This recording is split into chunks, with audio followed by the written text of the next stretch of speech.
In the previous video, we have went through the analysis on the top Chinese banks. And here is the summary. Are SG banks fundamentally stronger? And which region is it more worthwhile for you to invest your money in? Let's find out in this video. To analyze these banks, I'll be using the value investing strategy that I've shared previously in the channel. You can check out the links to those videos in the description below. The strategy is largely the same, except for some tweaks to step 6, and I'll also be taking into account the dividend aspects of these banks. For our first bank, we will be analyzing DBS. The source from which we get our data is largely the same, except for step 1 and step 5. For these two steps, I'm going to show you where you can get your data for the analysis.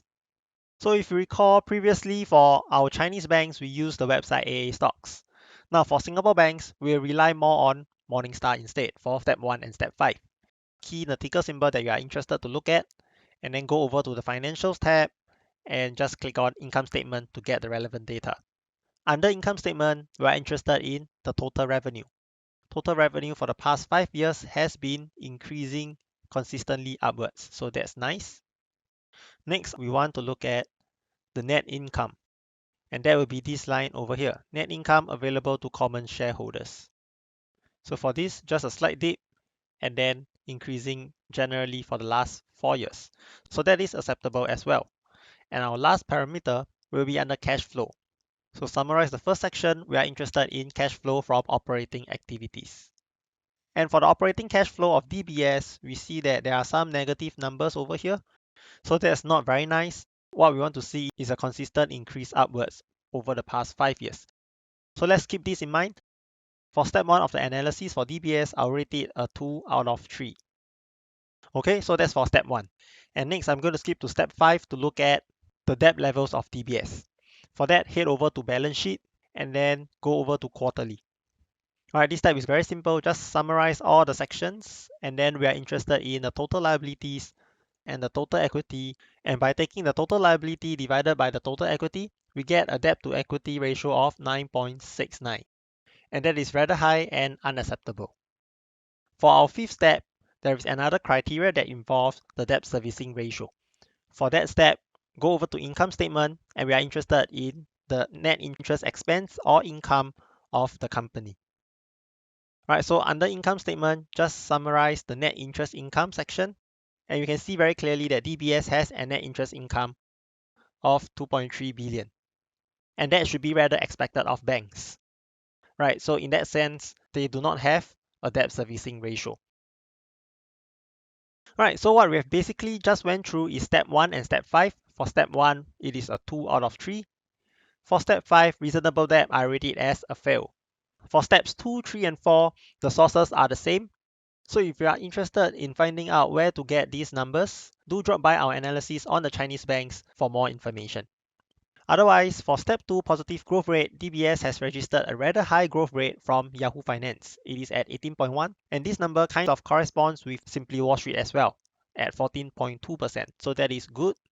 For competitive advantage, we see that net profit margin, it is at 42.67%, higher than the industry average. So this is a pass as well.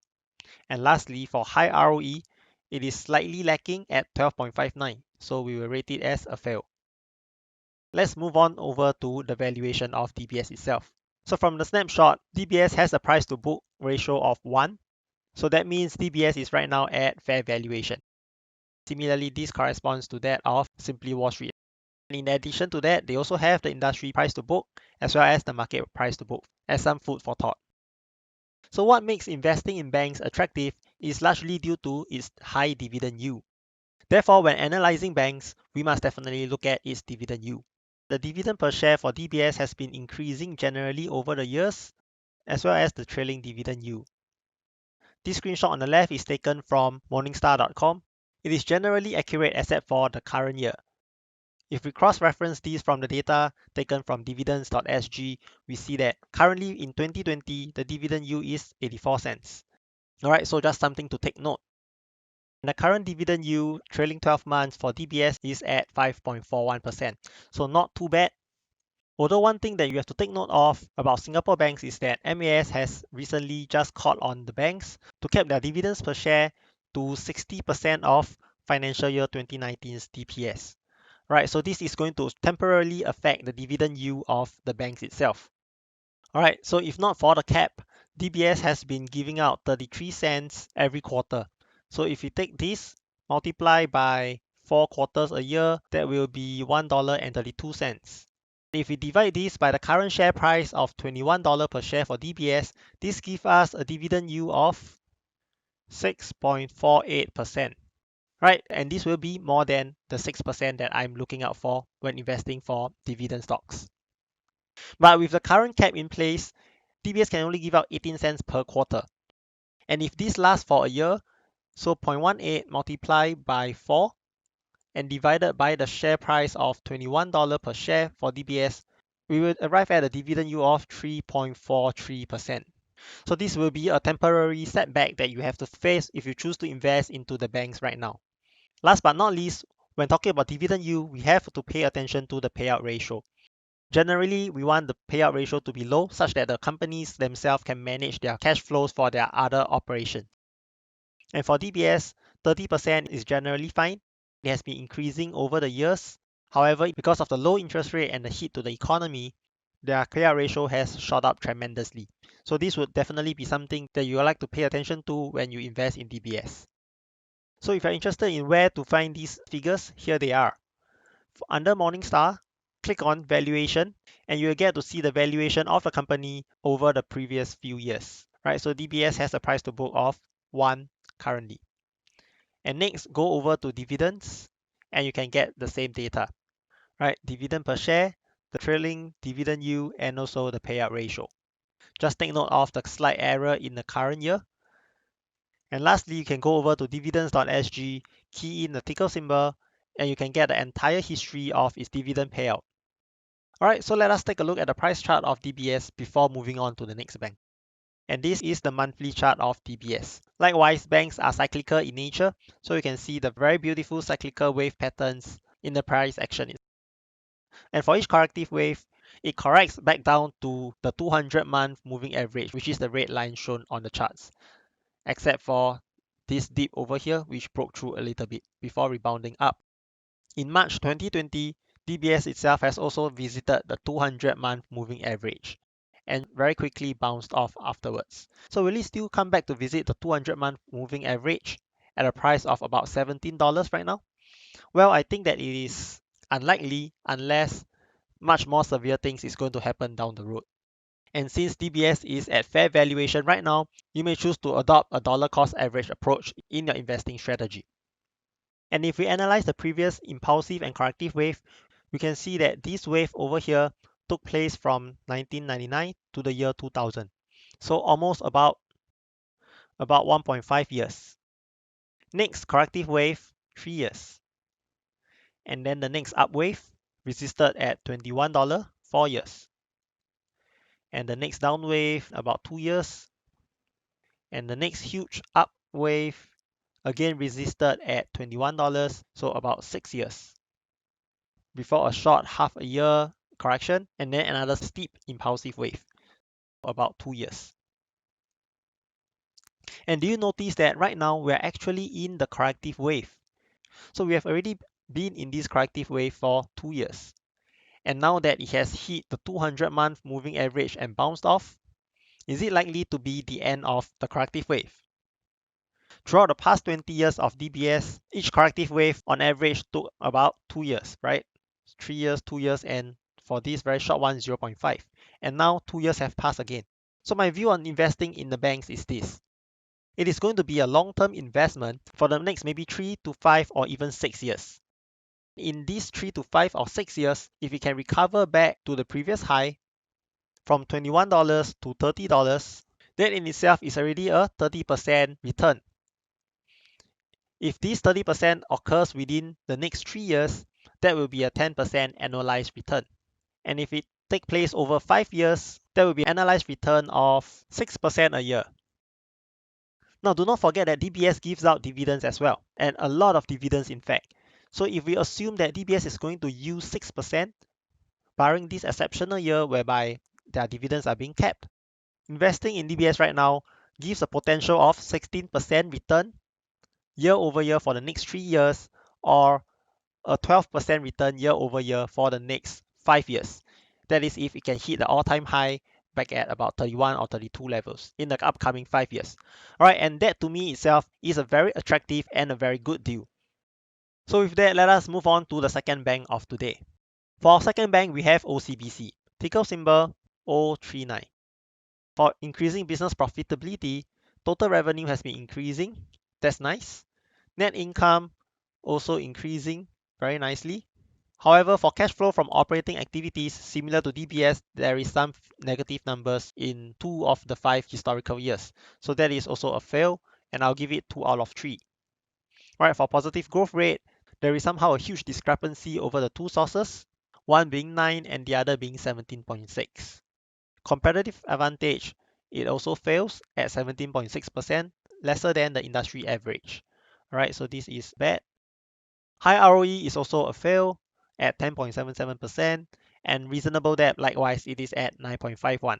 Slightly lesser than DBS, but still very high nonetheless. So this debt is likewise also a fail. OCBC is currently undervalued at a price to book of 0.82. For its dividend yield, it has been rather consistent and has been increasing for the past 2 years. Payout ratio, like DBS, has been low at 30%, but slowly increasing over the years. For 2020, it has shot up quite a lot because of the current situation that we are in right now. Alright, also take note that the current dividend per share is incorrect. Please refer to the numbers stated in dividends.sg for the current year. Likewise, impacted by the cap from MAS, it is only able to give out 15 cents every half a year for the next year.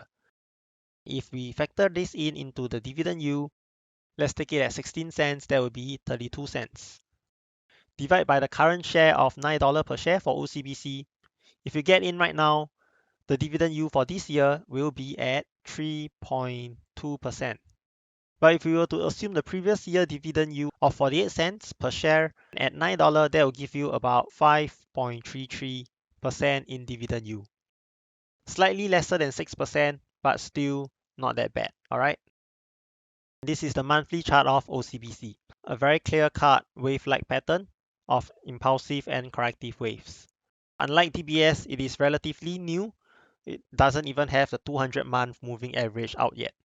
But generally, we can see somewhat of a support at about 842 to 850, right? And currently, it is hanging around this support.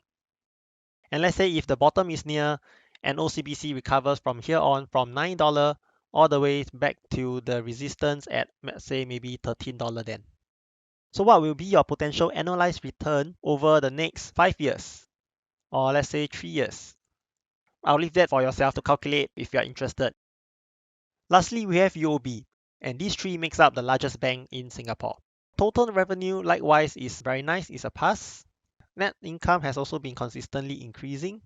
Cash flow from operating activities, like all other banks, there is somehow just 2 years of negative cash flow, maybe due to something that happened over that 2 years or so.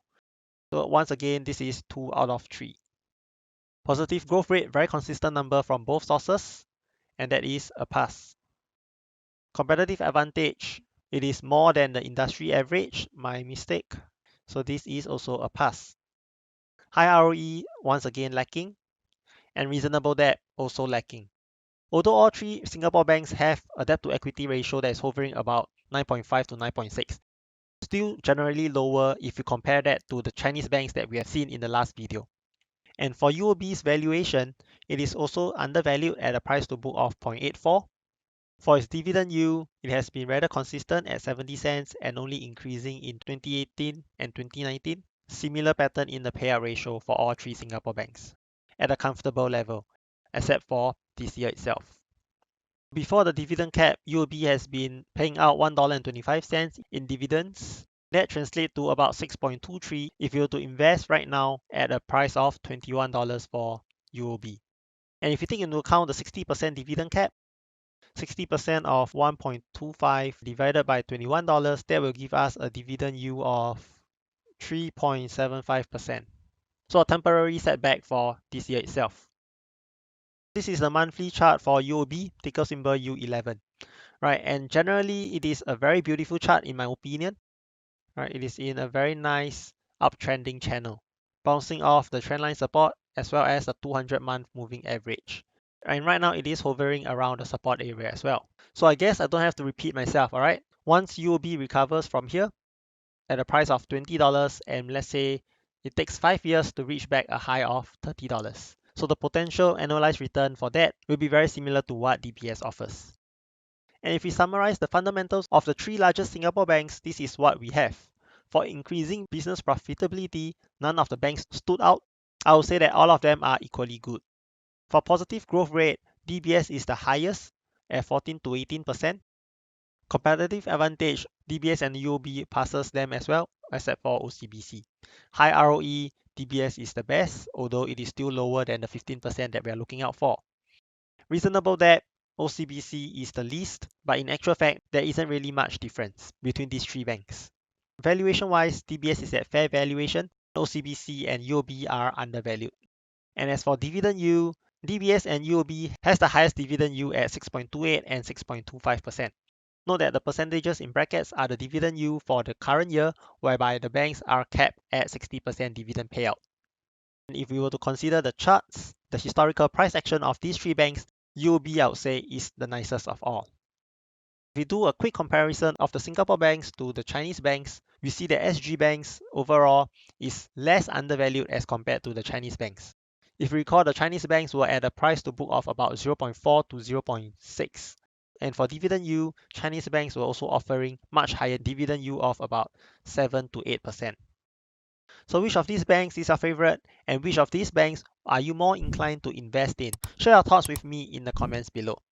Thank you so much for watching. Do remember to smash the like button and subscribe to the channel if you are new. I welcome you to join our newly formed Telegram community group. Thank you so much for watching. I'll see you in the next video.